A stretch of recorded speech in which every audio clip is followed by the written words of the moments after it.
Hi cuties! I can't believe it. It's already time to announce my May TBR. Like, what? Time has lost all sense and meaning. Time is an illusion anyway, so whatever. If you guys remember from my 2020 goals, I have monthly themes going on right now for almost every month. Not every single one, but May is a theme. In my May reads, I am reading all retellings, whether that be fairy tales or classic retellings, just any kind of retelling and adaptation of a well-known beloved story is what we're doing in May. In my Slytherin bag, I have over 50 retellings possible. I also have some graphic novels contributed by my sister that are also in here.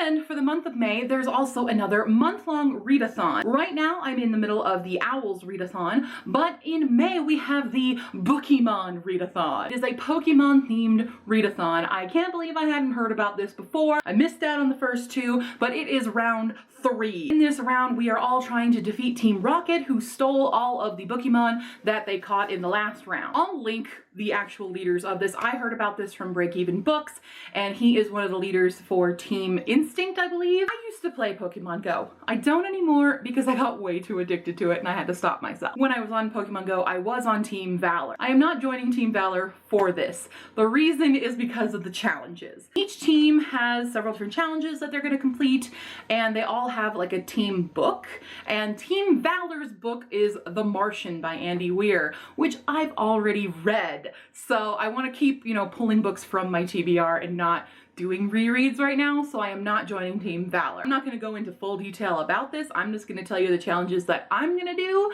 because it's a complicated one. Hey, you do get to choose a Bookemon from the previous round. If you were participating in the last round, you could do like a legendary and stuff, but because this is my first round, I cannot pick a legendary. I am choosing Ampersand Shrew. That's gonna be my Bookemon partner with me. Your Bookemon type will get you extra points. I wanted one that was gonna be in the ground category because with a Bookemon that is a ground type, you get 500 combat points for each book on your TBR, and all of these are on my TBR.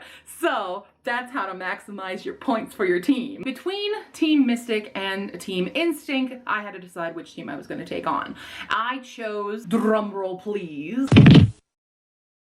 Team Mystic. The only reason that I didn't choose Instinct is because one of their challenges is to read a book by a Native American author or a book that exemplifies Native American culture and stuff, and I don't have any more. I read them already, and I don't know if I have any others off the top of my head, but I don't think I do, so I need to replenish that. So Team Mystic's challenges are, first off, for every single team, you get 1 combat point for every page read. Each team also gets 10 points to have their respective color on the cover or in the title. So for Team Mystic, if it is a blue cover or has the word blue on it, then I get an extra 10 points. You get 50 points for a book you need to get to, which is like every single one. I will be basing this more on if I've had this book for over a year, then yeah, I need to get to it. And then you get 100 points if you read a book off your TBR or from the library. And all of my audiobooks are from libraries. I don't do any Audible or something. I only use the Libby app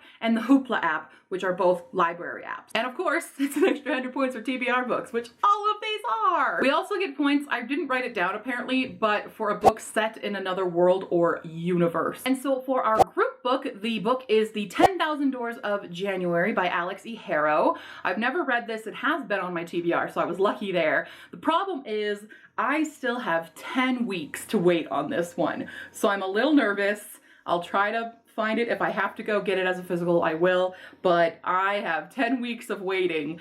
So I don't know if I'll get to it unless other people return it early in the app. So we'll see how that goes. And lastly, because our legendary is Articuno, which is based off of a Simurgh, I'm not sure how to pronounce that word, you get some big points for reading a book in a Middle Eastern setting or by a Middle Eastern author, which I think I have some retellings for that. So we'll see what happens. For now, we're gonna pick 12 books out of the TBR bag. Why 12? Because if I'm gonna reach my 200 books goal, I think I need to get around 12 per month, I think, from here on out, maybe? We'll see. I also put them on sticky notes that are Luna and Artemis from Sailor Moon because Sailor Moon's a retelling. You didn't know that. It's a retelling of a Japanese myth. First book, we've got an Artemis. We're doing Queen of Hearts, which is an Alice in Wonderland retelling. We have Queen of Hearts by Colleen Oakes. There are 3 books in the series, and we'll try to get to all of them, but I will only be fully officially putting the first one on my TBR. All right, what's next? What's next? What's next? We've got, I can't there's 2 in here. There's 2 in here. Hold on. They're sticking together. All right. This one's been on there a while. Warm Bodies by Isaac Marion. This is basically a Romeo and Juliet retelling with zombies. I did see the movie and I enjoyed the movie. I know there are some significant differences, so we'll see what we think of the book. I'm really glad that actually showed up. It's been on my shelves for years. Number 3. Oh, we got 2 stuck in. I was holding on to this one, so that one goes back in. Spinning Silver by Naomi Novik. I believe this is a Rumpelstiltskin retelling of some sort. Not 100% sure. I haven't actually read Uprooted because I can't find a hardcover copy of it, and I need to. But I don't think they're a series. They are standalones, so I can read this without reading Uprooted, I believe.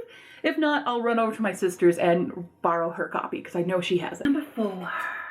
Here we go. Splintered by A.G. Howard is an Alice in Wonderland. I guess I'm getting 2 Alice in Wonderlands right now. I have a few Alice in Wonderlands. So we've got Splintered, Ensnared, and Unhinged here. I think there's a 4th book too. I don't know. It might be a companion, but I don't own it. Just the first one is going on the official TBR. We'll see if we get to the other 2. Number 5. I'm only saying the numbers each time so that I don't lose track. Once in Future by Amy Rose Capetta and Corey McCarthy. This is a King Arthur retelling, which I believe is gender bent as well. I think it's also sci-fi. So this should be really good. I really love Amy Rose Capetta. I love her story, The Brilliant Death. I'm really excited to read the sequel to that, but haven't read this one yet. Now we get to, oh man, I'm on number 6. Number 6. Oh, they're sticking together. The Song of Achilles by Madeline Miller. This is a retelling of Achilles. This will be interesting to read. I haven't read Circe yet, even though it is on my 2020. It's in the bag though. It's in there. It's part of a retelling, so we'll see if we get that one too. Whoa, we're halfway there. Number 7 is a Luna. Oh boy, got a big one. I am really excited that I got this. A Sky Without Stars by Jessica Brody and Joanne Randell. This is a Les Mis retelling in space. I am very excited for it. I was trying to save it for my big book month in September because this is a chonker, but whatever, it gets into this month first. Right, number 8. You know, with having like 50 books on this TBR, it's like, maybe I should put more on, but this is the official. We got the Lunar Chronicles by Marissa Meyer. I've owned this for far too long and have not read it. I have all 6 books, as you can see. These are the official ones. This is a companion, and this is also a companion, I believe, or like short stories. But we got Cinder for sure. She's on it. I'm finally gonna get to Lunar Chronicles. Hey! Number 9. I'm kind of sad that I'm not picking my sister's graphic novels, even though I'm sure there's gonna be like a 24-hour readathon where those will really help me. Oh, I'm really happy about this. Dark and Deepest Red by Anna Marie McLemore. This is her new book. It is a retelling of the ballet slippers, which is like this cursed slippers and stuff. I am very excited for this. Yes! So there are these cursed slippers that you put on your feet and you don't stop dancing until you die. That's the original story. Hers is going to be very different. I believe this also has dual timelines in it. And yay! Number 10. Here we go. Forest of a Thousand Lanterns by Julie C. Dow, which is an Evil Queen retelling. I also have Kingdom of the Blazing Phoenix, which is the sequel, I believe. Also been on my shelves for a long time. I'm not hating this TBR. It's pretty good TBR. Number 11 is Part of Your World by Liz Braswell. This is one of the Twisted Tales. I have 4 of them and 1 as an audiobook, but this is the Little Mermaid retelling. I'm really excited. I haven't read any of them yet. I've been meaning to get to them, but at least now I have at least 1 of them. Because they're not a sequential series, I am just putting each of them in separately, but who knows? Maybe we'll get to the other ones too. The last one. What are we gonna get? I'm really scared. I want something good. Oh, okay. Lifestyles of Gods and Monsters by Emily Roberson. This is a retelling of Theseus and the Minotaur and Ariadne from Greek mythology, which is actually great because the whip that I'm working on is also kind of a retelling, or it's a nod to that. It features the Minotaur myth and stuff. So this will be interesting to read. And I think it's a modern retelling of it, sort of, because, I mean, she's got her phone there. But yeah, there we go. I just got this one. Didn't even know about it until Book Out was like, here, recommend this book. There you go. There is my TBR for May. Any of these can work though. Are any of these blue? Yes, okay. Team Mystic books are here. Here we go. And then of course we have the 10,000 Doors of January added to that as well. So that's 13 books technically on my TBR. We will see how many books I actually read, but officially those are the goal books. What are you guys reading in May? Are you guys gonna join the Bookemon Readathon? If so, tell me what team you're joining and what books you're gonna be reading in May. If you have any further questions, leave them down in the comments below or on Facebook, Tumblr, and Twitter. And if you wanna keep supporting me as a content creator, go check out my Ko-fi. You can support me just by buying me a hot chocolate or by commissioning me to do other kinds of things for you. I will see you next time, cuties. Bye!